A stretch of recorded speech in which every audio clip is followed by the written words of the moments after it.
So அடுத்ததாக யாரை பற்றி பார்க்க போகிறோம் அப்படின்னு பார்த்தீங்கன்னா மான்கால்ஃபே பிரதர்ஸ் பற்றி தாங்க. அண்ட் இவங்க ரெண்டு பேர் யார் அப்படின்னு பார்த்தீங்கன்னா ஒருத்தர் வந்து ஜோசப், இவர் வந்து 1740 பிறந்திருக்காரு. அண்ட் இன்னொரு யாருன்னு பார்த்தீங்கன்னா ஜாக்கஸ் எட்டினி அப்படின்றவங்க, இவங்க வந்து 1745 பிறந்திருக்காங்க. ஸோ இவங்க ரெண்டு பேரும் தான் வந்து மான்கால்ஃபே பிரதர்ஸ் அப்படின்னு சொல்கிறாங்க. இவங்க என்ன இன்வென்ட் பண்ணியிருக்காங்க அப்படின்னு பார்த்தீங்கன்னா வந்து ஹாட் ஏர் பலூன் அப்படின்ற ஒரு விஷயத்தை வந்து இவங்க இன்வென்ட் பண்ணியிருக்காங்க. ஸோ எப்போ வந்து நம்ம பழைய காலத்துலேருந்தே பேராஷூட் அப்படின்ற ஒரு விஷயம் வந்து யூஸ் பண்ணிட்டு இருக்கோம். அண்ட் அதுக்கு அடுத்து பார்த்தீங்கன்னா இந்த ஹாட் ஏர் பலூன் வந்து ரொம்ப ஃபேமஸான ஒன்று அப்படின்னு சொல்லலாம். அண்ட் இதை வந்து ஃபர்ஸ்ட் எப்போ லான்ச் பண்ணிருக்காங்க அப்படின்னு பாத்தீங்கன்னா டிசம்பர் 1782 தாங்க இதை ஃபர்ஸ்ட் லான்ச் பண்ணிருக்காங்க. இந்த அழகான இன்ஃபர்மேஷன் தொடர்ந்து அடுத்ததா நம்ம என்ன பார்க்க போறோம் அப்படின்னு பாத்தீங்கன்னா கண்ணதாசன் நம்மளுக்காக வந்து நிறைய பாடல்கள் எழுதியிருக்காரு இல்லையா, ஆனா அந்த பக்தி பாடல்கள் வந்து ரொம்பவே ஸ்பெஷல் அப்படின்னு சொல்லலாம். அந்த பக்தி பாடல்கள் பத்தி நம்ம கிட்ட சில விஷயம் சொல்றதுக்காக வெயிட் பண்ணிட்டு இருக்காங்க பரசுராமர். வாங்க பார்க்கலாம்.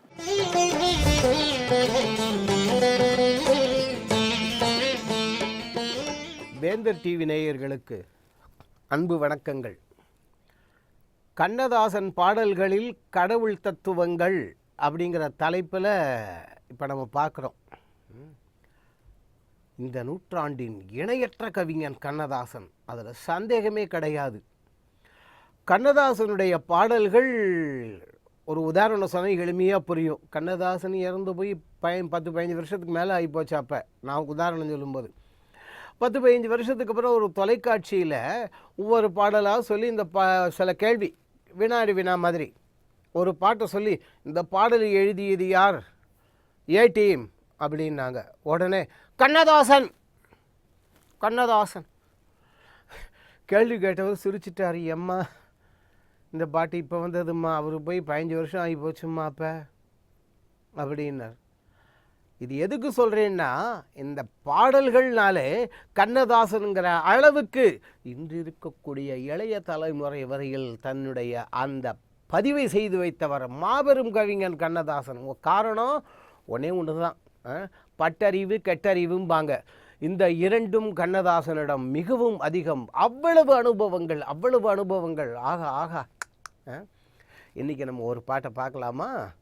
இன்றைக்கி நம்ம பார்க்கக்கூடிய பாடல் முதல்ல உங்களுக்கு தெரிஞ்ச பாடல் தான். கடவுள் ஒரு நாள் உலகை காண தனியே வந்தாராம், கண்ணில் கண்ட மனிதரை எல்லாம் நலமா என்றாராம். தப்பு நீங்களே தான் பாதி பேர் சொல்லிட்டீங்களே பாட்டை.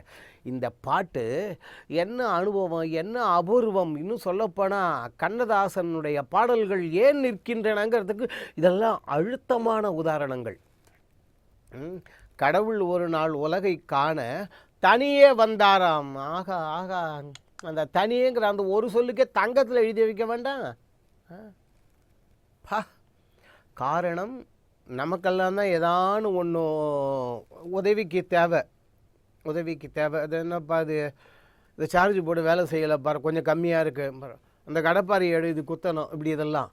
ஆனால் இறைவனுக்கு எந்த ஒரு விதமான துணையும் தேவையில்லை. தன்னந்தனியாகவே நின்று அனைத்தையும் செய்யக்கூடியவர்.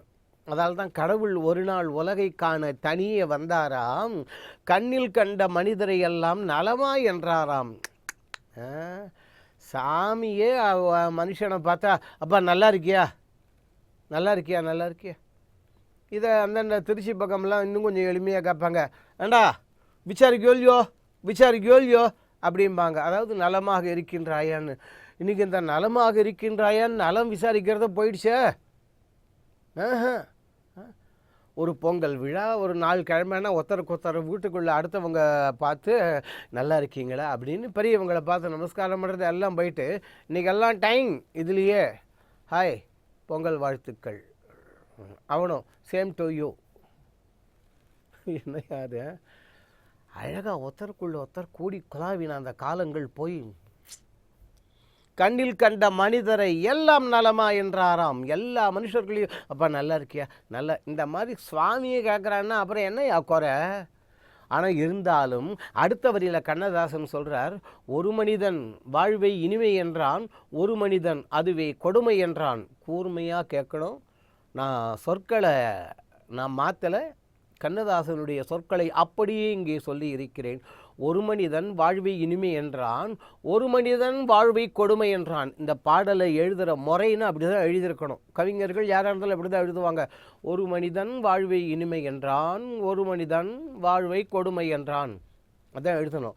ஆனால் அந்த 2வது வரியில் ஒரு மனிதன் அதுவேன்னு போட்டார் பாருங்கோ, அங்கே தான் கண்ணதாசன். ஒரு மனிதன் வாழ்வி இனிமை என்றான். பா பா பா என்னடா குறை, என்ன குறை, ஆச்சப்பா பிரமாதம் பிரமாதம். இன்றைக்கி இருக்கிற பாஷையில் சொல்கிறதுன்னா சூப்பர் அப்பு அப்படின்ட்டான் ஒருத்தன். இன்னொருத்தனை கேட்டாராம், ஒரு மனிதன் இப்படி நல்லா இருக்குன்னா. இன்னொருத்தன்ட்ட ஒரு மனிதன் அதுவே கொடுமை என்றான். அதுவேன்னா வாழ்க்கையே கொடுமையாக இருக்குது அப்படின்னு மட்டும் அர்த்தம் இல்லை. அதுவேங்கிறது அங்கே தங்கம் மாதிரி. எது தெரியுமா? அதுவேன்னா வாழ்க்கைன்னு அர்த்தம் இல்லை இவனுக்கு. ஒரு மனிதன் வாழ்வை இனிமை என்றான்னு சொன்னான் இல்லையா, அதுவே கொடுமை என்றானா.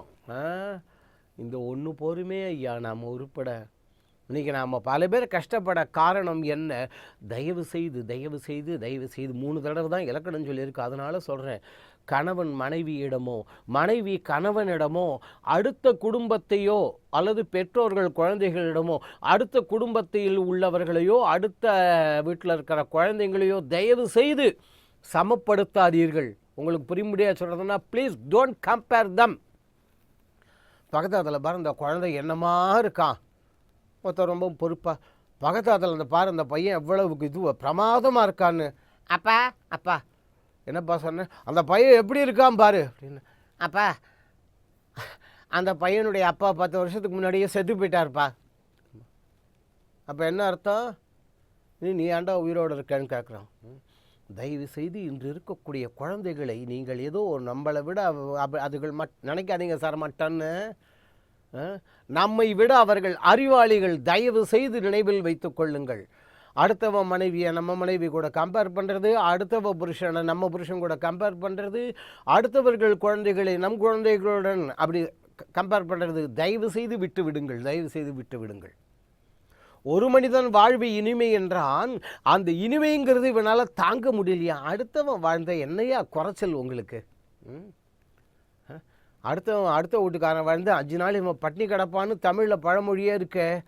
ஒரு மனிதன் வாழ்வு இனிமை என்றான், ஒரு மனிதன் அதுவே கொடுமை என்றான். ஐயோ அந்த பாய்வில்லாம் நல்லா இருக்கானு போச்சு சார், போச்சு சார்.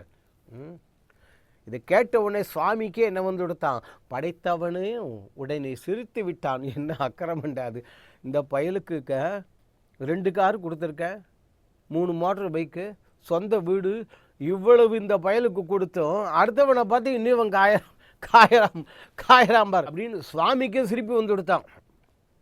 சரி இதுக்கு என்ன பண்ணுறதுன்னு நினச்ச பொழுது சுவாமிக்கு ஒரு எண்ணம் தோன்றது, ஏன் இப்படி ஆறுது? இதெல்லாம் நான் கொடுக்கலையே அப்பா. நான் கொடுத்தது என்ன தெரியுமா? கள்ளம் இல்லா பிள்ளை உள்ளம் நான் தந்தது. இது ஒன்று போருமே இந்த பாட்டுக்கு. எல்லா குழந்தைங்களை பாருங்கோ, நீங்கள் குழந்தைகளைப் போல ஆனால் அல்லது இதனுடைய ராஜ்யத்தில் பிரவேசிக்க மாட்டீர்கள்னு சொல்லுவார்களே, என்ன அர்த்தம்? அப்போ அந்த அளவுக்கு இங்கே கள்ளங்கப்படம் இல்லாமல் இருக்கணுமா? கள்ளம் இல்லா பிள்ளை உள்ளம் நான் தந்தது, காசும் பணமும் ஆசையும் இங்கே யார் தந்தது? என்னங்க காசும் பணமும் நம்ம சொல்கிற வார்த்தை தான். ஆனால் கண்ணதாசன் காசும் பணமும்னு அந்த அர்த்தத்தில் சொல்லலை. தமிழ் மொழியில் காசு என்றால் குற்றம் என்பது பொருள். குற்றமும் பணமும் தெரியுதா? இந்த பணம்னாலே குற்றம் கூட இருக்கும் போல இருக்குது. அதுக்கு காரணம் என்ன? காசும் பணமும் ஆசையும் இங்கே யார் தந்தது? இவ்வளவு அலைச்சலோட அலையிறான்களை.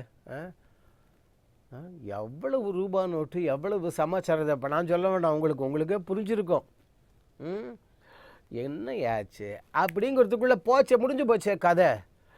கள்ளம் இல்லா பிள்ளை உள்ளம் நான் தந்தது, காசும் பணமும் ஆசையும் இங்கே யார் தந்தது? அடுத்த வரி கண்ணதாசன் எழுதி வச்சுட்டாது உழுது நமஸ்காரம் பண்ணணும். எல்லை இல்லா நீரும் நிலமும் நான் தந்தது, எந்த சொந்தம் என்னும் எண்ணம் ஏன் வந்தது? ஆகா ஆகா இது ஒன்று போருமே. அந்த எல்லை இல்லா நீரும் நிலமும் அதுதான் கண்ணதாசன். காரணம், இதை சொல்கிற சுவாமியோ இறைவனுக்கோ எல்லையே கிடையாது. காலமும் கணக்கும் நீத்த காரணன். இந்த வருஷம் இந்த இதெல்லாம் கிடையாது. இறைவனுக்கு போய் காலமாவது கணக்காவது. எல்லை இல்லாத அவனை சொல்லுவதற்காகத்தான். அவன் மட்டும் எல்லை இல்லாதவன் அல்ல, அவனால் படைக்கப்பட்டவைகள் அனைத்துமே எல்லையற்றவை. எல்லை இல்லா நீரும் நிலமும் நான் தந்தது. ஓனர் நான் இருக்கேன், இந்த பயலுக என்னடான்னா எந்தன் சொந்தம் என்னும் எண்ணம் ஏன் வந்தது, இவன் என் ஊருக்குள்ளே அடுத்தவன் வராதுங்கிறான், இதான் என் நாடு தான் வசந்தது, உன்னுடைய மாவட்டம் மட்டங்கிறான், தண்ணி விட மாட்டேங்கிறான். எங்கே போகிறோம் நாம்? எந்த சொந்தம் என்னும் எண்ணம் ஏன் வந்தது? அயல் மாகாணத்துலேருந்து நமக்கு தண்ணி வரல கொடுக்க சொல்லிட்டு சார், நம்ம வீட்டு வாசலில் இருக்கிற பைப்பில் நாம் தண்ணி அடிக்கிறோம், பக்கத்து தெருவில் பைப்பு ரிப்பேரு, அங்கேருந்து 4 பேர் குடத்தோடு வந்தால் பக்கத்து தெருவு மாவட்டம் சொல்லலை, நான் அடுத்த ஸ்டேட்லாம் சொல்லலை, அவர்கள் வந்தாலே நாம் அனுமதிக்க மாட்டேன் என்கிறோமே. இவ்வாறு இருக்கும்பொழுது மற்ற மாநிலங்கள் நீங்கள் ஏன் எனக்கு தண்ணீர் விடமாட்டேன் என்று சொல்கிறீர்கள் என்று கேட்க நமக்கு என்ன உரிமை இருக்கிறது? இப்போ தெரியுதா? வேண்டாம், எந்த விதமான பிரிவும் பாகுபாடும் வைத்து கொள்ளாதீர்கள். சண்டை போடுறதுக்காயா பிறந்தோம்? எல்லையில்லா நீரம் நிலமும் நான் தந்தது, எந்தன் சொந்தம் என்னும் எண்ணம் ஏன் வந்தது. இதை போஜராஜன், அந்த போஜன் ஒரு கவிஞன் சொல்லுவோமே, அது கவிதையில் ரொம்ப அழகாக சொல்லுவாள். நேரம் இல்லாதனால சுருக்கி பார்த்துடலாம். போஜராஜனுடைய தகப்பனார் இறக்கக்கூடிய நேரம் தன்னுடைய தம்பியை கூப்பிட்டு இந்த குழந்தைய நன்னா வளர்த்து நீ பாதுகாத்து ராஜ்யத்தை வந்துட்டு ஒப்படைன்னு சொல்லிட்டார். போஜன் சின்ன குழந்தை, இந்த சித்தப்பாவுக்கு என்ன எண்ணம், அண்ணன் பையன் வளர்ந்தா அரசை கொடுக்கணும், அதனால் இவனை கொண்டு போய் தலையை கிள்ளி தண்ணியில் போட்டுடலாம் அப்படின்னு மந்திரிக்கிட்ட நிறையா கொடுத்து க்ளோஸ் பண்ணிவிட்டான். அவன் சிறுவனை அழைத்து கொண்டு கொலை செய்வதற்காக போகின்றான். அங்கே போகிற அந்த நேரத்தில் தான் பையன் என்ன சொன்னான், அமைச்சரே எங்கள் சித்தப்பாட்டுக்கு போய் சொல்லுங்கோ, ராமர் ஆண்டார், இந்த பூமி இங்கே தான் இருந்தது, ராமர் போயிட்டார், ஆனால் பூமி இங்கே இருந்தது. அதுக்கப்புறம் கிருஷ்ணர் வந்தார், கிருஷ்ணர் போயிட்டார், பூமி இங்கே தான் இருக்குது. இதோ அதுக்கப்புறம் பாண்டவர்கள் வந்தார்கள், அவர்களும் ஆண்டார்கள், பரீட்சித்து ஆண்டாங்க, எல்லாரும் ஆண்டார்கள், எல்லாரும் போயாச்சு, ஆனால் பூமி மட்டும் இன்னும் இங்கே தான் இருக்குது. ஒருவேளை எங்கள் சித்தப்பா மட்டும் இங்கேருந்து போகும்போது இந்த பூமியை தூக்கிட்டு போகிறேன்னு போய் சொல்லுங்க அப்படின்னு. தகவல் தெரிந்தது. குழந்தையின் கால்களில் வந்து விழுந்து மன்னிப்பு கேட்டுக்கொண்டு வளர்த்து அரசை ஒப்படைத்தான். இப்போ தெரியுதா? சண்டை வேணாம், எந்த சொந்தம் என்னும் என்னும் ஏன் வந்தது? இறைவனுக்கே இது புரியவில்லை, மனிதரின் கொள்கை தெரியவில்லை. என்னடா அது இப்படியே இருக்க? சரி, நாம் அடுத்ததுக்கு போவோன்னு சுவாமி என்ன பண்ணினாராம், பள்ளிக்கூடம் செல்லும் வழியில் கடவுள் நின்றானாம். தங்கம் தங்கம் ஐயா, அந்த பாட்டெல்லாம் எழுத்தாக பார்க்கணும். பள்ளிக்கூடம் செல்லும் வழியில், பள்ளிக்கூடம் விடும் வழியில்னு சொல்லலை, ஞாபகம் வச்சுக்கோங்க. பள்ளிக்கூடம், இது பள்ளிக்கூடம்னு வச்சுக்கோங்க. செல்லும் வழியில் கடவுள் நின்றானாம்னு என்ன அர்த்தம்? சுவாமியினுடைய முகம் அப்போ இந்த பள்ளிக்கூடத்தை வாசப்படியை பார்த்துட்ருக்கு, இது பள்ளிக்கூட வாசப்படி. பள்ளிக்கூடம் செல்லும் வழியில் கடவுள் நின்றானாம், பள்ளிக்கூடத்தை பார்த்துட்ருக்காரு. இப்போ சுவாமி இந்த குழந்தைகளுடைய முகத்தை பார்க்குறதுனா எப்போ தான் பார்ப்பார்? பள்ளிக்கூடத்துக்கு போகும்போது பார்க்க முடியாது. ஏன்னா பள்ளிக்கூடத்துக்கு போகும்போது உங்களுக்கே தெரியுமே, இறங்கி அவசர அவசரமாக ஓடி வரும். ஐயோ, அந்த டீச்சருக்கு அர்ச்சனைலாம் நடக்கும், சகசிரநாமம் கூட நடக்கும், வேக வேகமாக இறங்கி டென்ஷனில் ஓடும், கோபமாக இருக்கும். ஆனால் பள்ளிக்கூடம் விட்டு வெளியில் வரும்பொழுது பாருங்கள், எல்லா குழந்தைங்க முகமும் என்ன சந்தோஷம், சிரிப்பு. இப்போ தெரியுதா? பள்ளிக்கூடம் செல்லும் வழியில் கடவுள் நின்றானாம். பள்ளிக்கூடம் விட்டாச்சு, எல்லா குழந்தைகளும் மங்களகரமாக சிரித்து கொண்டு ஆனந்தமாக வெளியில் வருகின்றன. எங்கள் அப்பா நாளைக்கு வந்தார், திருப்பி நேற்றுக்கு வரேன்னு சொல்லியிருக்காரு. எப்படி? நாளைக்கு வந்தாராம், திருப்பி நேற்றுக்கு வரேன்னு சொல்லியிருக்காராம். பச்சை பிள்ளை கிள்ளை மொழியில் தன்னை கண்டானாம். எப்பாடா, இந்த பசங்க இவனுக்கு கெடுத்ததோ கெட்டு போனதோட பரவாயில்ல, இன்னும் இந்த குழந்தைகளை கெடுக்கவில்லை. இந்த குழந்தைகள் கண்டிப்பாக நன்றாக சீரும் சிறப்புமாக வருவார்கள் என்று பச்சை பிள்ளை கிள்ளை மொழியில் தன்னை கண்டானாம். உண்மை கண்டது போதும் என்று வானம் சென்றானாம். சொல்லும்போதே மெய் சிலுக்குதே. ஆடா போங்க, ஏதாவது ஒரு இப்போ சினிமா பாட்டை எழுதிட்டார், அதுக்கு போய் மூச்சை பிடிச்சிக்கிட்டு இவ்வளவு வியாக்கியானம் இல்லை ஐயா. அது நடந்ததா இல்லையா என்பது இன்று உங்களுக்கே தெரியும். இந்த பாடல் வெளியாகி பல வருஷங்கள் ஆய்போய்விட்டன. ஆனால் அப்பொழுது இருந்த இளைய தலைமுறைக்கும் இப்பொழுது இருக்கக்கூடிய இளைய தலைமுறைக்கும் நீங்கள் வித்தியாசத்தை பார்த்தால், இப்பொழுது இருக்கும் என் இளைய தலைமுறை சாதனையாளர்கள், தயவுசெய்து இளைய தலைமுறையை திட்டி வறுத்து வாயில் போட்டுக்காதீங்க. அதை இது என்ன இந்த ஃப்ரையா? வறுக்கிறது கூட கொஞ்ச நாள் ஆயிடுச்சுன்னா தூக்கிட்டு தட்டில் போட்டு தின்னுடுறோம். இந்த குழந்தைங்களை வறுத்து எடுக்கிறோம் ஐயா. எவ்வளவு அரசியல் பிரச்சனைகள், எவ்வளவு கொலை கொள்ளை, அந்த இதுன்னு இவ்வளவு இதில் வருது. இன்னும் செல்ஃபோன்றீங்களே அதில். இவ்வளவு பிரச்சனைகளுக்கு மத்தியில் இன்று என் இளைய தலைமுறை தலை எடுத்திருக்கிறது என்றால் அந்த உத்தமமான கவிஞனான கண்ணதாசனுடைய அந்த எண்ணம் பலித்தது. பச்சை பிள்ளை கிள்ளை மொழியில் தன்னை கண்டானாம் அப்படின்னு, உண்மை கண்டது போதும் என்று வானம் சென்றானாம். இந்த கடவுள் ஒரு நாள் உலகை கண்டான் காண தனியே வந்தாருங்கிற அந்த பாட்டில் இறைவனுக்கு கூட்டு எதுவும் கிடையாது. வருகின்றார், மக்களை கேட்கின்றார், ஒரு மனிதன் வாழ்வை இனிமைங்கிறான், அவன் இனிமையாக இருக்கிறதே எனக்கு பொறுக்கலைன்னு அந்த பொறாமை அடுத்தவனை வாட்டி வதைக்கின்றது. சுவாமி நினைக்கின்றார், கள்ளமில்லாத உள்ளத்தைத்தானே நான் கொடுத்தேன், எல்லையில்லாத நீரும் நிலமும் நான் கொடுத்தேனே, இருந்தும் இன்றும் இவர்கள் பிரச்சனைகளில் சிக்கிக் கொண்டிருக்கின்றார்களே, மீள வழி கிடையாதா, பார்ப்போம் என்று பள்ளிக்கூடம் செல்லும் வழியில் போய் நிற்கின்றார். அங்கே சிறுவர்கள் பள்ளிக்கூடம் விட்டு வருகின்றார்கள். பார்த்தவுடன் சந்தோஷம் தாங்கவில்லை. அடுத்த தலைமுறை உருப்பட்டு விடும் என்றார். அதே போல அடுத்த தலைமுறை எல்லா விதமான குழந்தைகளும் எல்லா மங்களங்களும் பெற்ற வாழ கண்ணதாசன் வேண்டிய அந்த கண்ணனையே வேண்டி நாம் நிறைவு செய்வோம்.